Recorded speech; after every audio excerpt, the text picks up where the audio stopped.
Infallibility is about a young deacon who gets wrapped up in the plot of the Cadaver Synod and becomes the legendary deacon who offers a defense for Formosus by crouching behind the throne and answering for the dead pope.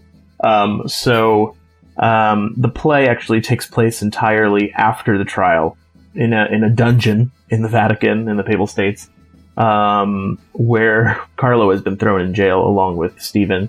And he and the patron saint of theater, Genesius, must perform for the guards the story of how he wound up there, using, a magical trunk of masks and props. I was interested in the way that Stephen VI abuses power by holding this trial, and the conflict of faith that represents for someone who might believe in the authority of the Pope, who is faithful to the Catholic Church, to be presented with this kind of travesty, and Carlo, he has to navigate that and decide for himself what it means to be true to his faith in the face of such a bizarre happening.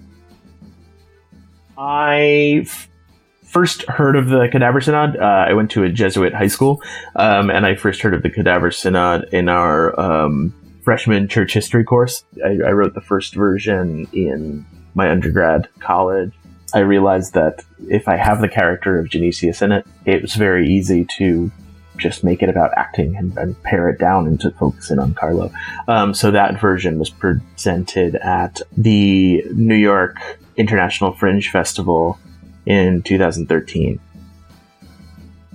When I wrote it, I was interested in the excesses of electoral power and misuses of power, but I was writing it during the Bush presidency and then working on it further into the Obama presidency and into the early years of that. And then I hadn't really worked on it for a while. And then, the 2016 election happened here, and I began to look at this play again because any resonances that were there for me originally, I think are stronger now. And I think that I think that speaks to the strength of using history to talk about the present, is that if we become very obsessed with being current, and I think a lot of my work is very current, but and uses very current references, and that'll be dated soon.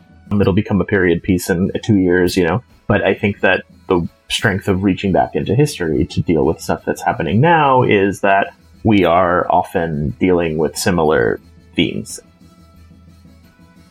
Stephen's miscalculation on the trial is that he anticipates what his audience can stand or what his audience wants incorrectly, and I think that's ultimately his downfall there. He wasn't a good guy before that, but what sort of winds up making him intolerable to people who would support him otherwise is this action, this particular that he was willing to go so far to please what he thinks are the impulses of the people of his constituency. To make a parallel to the current political moment in this country, in my country, there have been so many moments from the campaign past the election that people have said, this is the final straw, this is it for him, he can't recover from this. And he's managed to make it through all of it without a lot of political repercussions. And I wonder, if there is a point, what will be the thing that causes his supporters to cause the president's supporters to abandon him, or to what will have political repercussions? What will be the thing that is too vulgar, too far, too craven, too cruel? And so far, it hasn't been anything.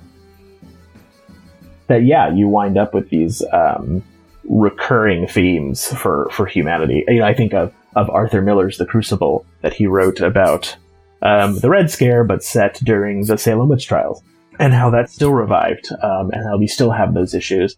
of government interrogation into people's identities and people being persecuted for suspected secrets and secret allegiances that the government doesn't like. I think that those are that even though Arthur Miller was writing about something very specific through a very specific lens, those we continue to find new applications for it. And so I hope that I can continue to mine the sort of like modern resonances of the Cadaver Synod in Infallibility as I continue to develop it, because I do think it is there's a new focus for me in it that could prove creatively fruitful.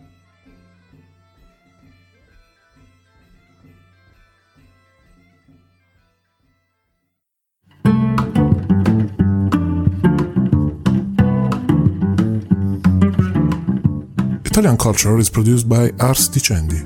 Regular episodes come out every 2 Fridays, while extras come out every 2 Mondays.